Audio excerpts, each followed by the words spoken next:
ઘણું સ્વાગત છે આપનું સીએનબીસી બજારમાં અને આજે બજેટ આવ્યું છે ખાસ આપના મતે આ બજેટ કેવું રહ્યું? એક મતલબ એ થયો કે એ લોકોએ પોતાની જે સરકારે પોતાની ઇન્કમની સામે ખર્ચા થોડા ઓછા કર્યા છે, જે બહુ મહત્વપૂર્ણ વાત છે અને સારી વાત છે. બીજું કે ઇન્ફ્રાસ્ટ્રક્ચર પર ઘણું જોર દીધું છે. 11.2 લાખ કરોડ 2025-26માં સરકાર ઇન્વેસ્ટમેન્ટ ઇન્ફ્રાસ્ટ્રક્ચર ક્રિએશનમાં વધારે ખર્ચા કરશે અને આ પણ એક બહુ મહત્વનો મુદ્દો છે. ગયા વર્ષે એ લોકોએ 11.11 લાખ કરોડ ખર્ચો કરવાનું કીધું, એની સામે એ લોકોએ 10.2 લાખ કરોડ ખર્ચો કર્યો છે, કારણ કે 2 ક્વાર્ટર જે ઇલેક્શન્સમાં જતા રહ્યા એને કારણે ફર્સ્ટ 2 ક્વાર્ટરમાં તો એ લોકો વધારે સ્પેન્ડ નહોતા કરી શક્યા. હવે લાસ્ટ 2 ક્વાર્ટરમાં કરશે અને આગલું આખું વર્ષ એ 11.2 લાખ કરોડ ખર્ચા કરવાની અપેક્ષા છે.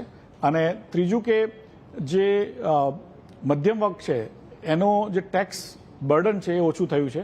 અત્યારે નોકરિયાત વર્ગ માટે 12.75 લાખ રૂપીસ પર યર હોય ત્યાં સુધી એક પણ ટેક્સ પૈસા આપવાની જરૂર પડતી નથી. તો એ જે પૈસા બચશે એ કન્ઝમ્પશનમાં જશે, કાં તો સ્ટોક માર્કેટમાં નિવેશ તરીકે આવશે. તો બંને રીતે જો કન્ઝમ્પશનમાં જાય તો પણ જે કન્ઝમ્પશનની કંપનીઓ હોય એ લોકોનો બી ફાયદો થાય અને એને કારણે બી એમના સ્ટોકના ભાવ વધવાની શક્યતાઓ છે. અને જો ડાયરેક્ટ નિવેશમાં આવે તો મ્યુચ્યુઅલ ફંડ્સને એ બધાને વધવાની શક્યતાઓ છે. એટલે ઓવરઓલ જે ઇન્ફ્રાસ્ટ્રક્ચર સ્પેન્ડ કરવાની વાત છે એમાં સિમેન્ટ, સ્ટીલ, જે બી કંપનીઓનો માલ એ બાજુ જતો હોય એમાં પણ પ્રોફિટ વધવાની શક્યતાઓ છે. જેને કારણે જે કન્સ્ટ્રક્શન વર્કર્સને બધાને નોકરી મળે તો કપડાં, jewellery, toothpaste, toothbrush, fridge, TV એ બધાની ખપત વધીને એમની જે કંપનીઓનો પ્રોફિટ વધવાની શક્યતાઓ છે. એને કારણે આ ઓવરઓલ એક વિકાસલક્ષી tax relief giving fiscally responsible budget કહેવું જોઈએ. જી, તો આશિષ સર, એ જાણીએ કેપિટલ વધારવા માટે ફાઇનાન્શિયલ ઇન્ક્લુઝનની જે જાહેરાત કરવામાં આવી છે તો એને લઈને આપનો શું મત છે? એક રીતે ઇન્સ્યોરન્સનું જે પેનિટ્રેશન છે ભારતમાં બહુ ઓછું છે અને લાસ્ટ આપણે 25-30 વર્ષથી કોશિશ કરી રહ્યા છે કે ઇન્સ્યોરન્સ દરેક વ્યક્તિ લાઈફ, હેલ્થ, પ્રોપર્ટીઝ જાતના ઇન્સ્યોરન્સ લે અને એને કારણે પોતાના જે જીવનને, પોતાના પરિવારના જે જીવનને સક્ષમ બનાવે. કારણ કે જ્યારે અણધારી પરિસ્થિતિ આવે ત્યારે ઇન્સ્યોરન્સ મદદ કરતું હોય છે. પણ આપણે એ જે ઇન્સ્યોરન્સનો જે પ્રભાવ છે વધારી નથી શક્યા. એને કારણે આ જે 74%થી 100% ઇન્સ્યોરન્સ ફોરેન કંપનીઓ ઓન કરી શકે એ કંપનીઓને, એના માટે એક મહત્વનું પગલું છે.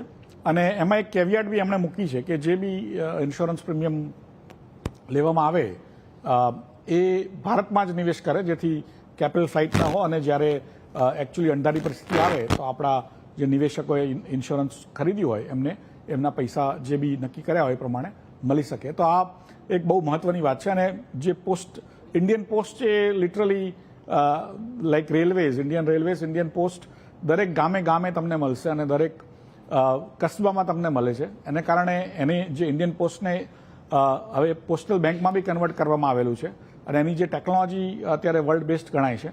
તો એને કેવી રીતે યુઝ કરી અને વધારે સર્વિસીસ ભારતના દરેક નાગરિકને આપી શકાય, જે આજે ઈ કોમર્સ અને જેનાથી વંચિત હોય છે એમને એક તરફથી આખી નેટમાં જે ઈ કોમર્સની નેટમાં આપણે લાવી શકીએ. ONDC કરીને એક સંસ્થા છે, એ પણ ગામે ગામના દરેક જે ઉદ્યોજક હોય કે જે આર્ટિઝન્સ હોય એ બધાને પણ પોતાના ઈ કોમર્સમાં ફ્રેમવર્કમાં સામેલ કરી અને પોસ્ટલ બેંક દ્વારા આમાં માલ વેચી બી શકશે અને જે ગ્રાહકો છે એમને માલ ડિલિવરી બી થઈ શકશે. જી, તો એક રૂરલ માટે આ એક પોઝિટિવ સાબિત થઈ શકે છે. સ્મોલ કન્ઝ્યુમર્સ માટે આ એક પોઝિટિવ સાબિત થઈ શકે છે. આશિષભાઈ, ઘણો આભાર તમારો અમારી સાથે જોડાવા બદલ અને આપના વ્યૂ પોઈન્ટ્સ અમારી સાથે શેર કરવા બદલ. સાથે જ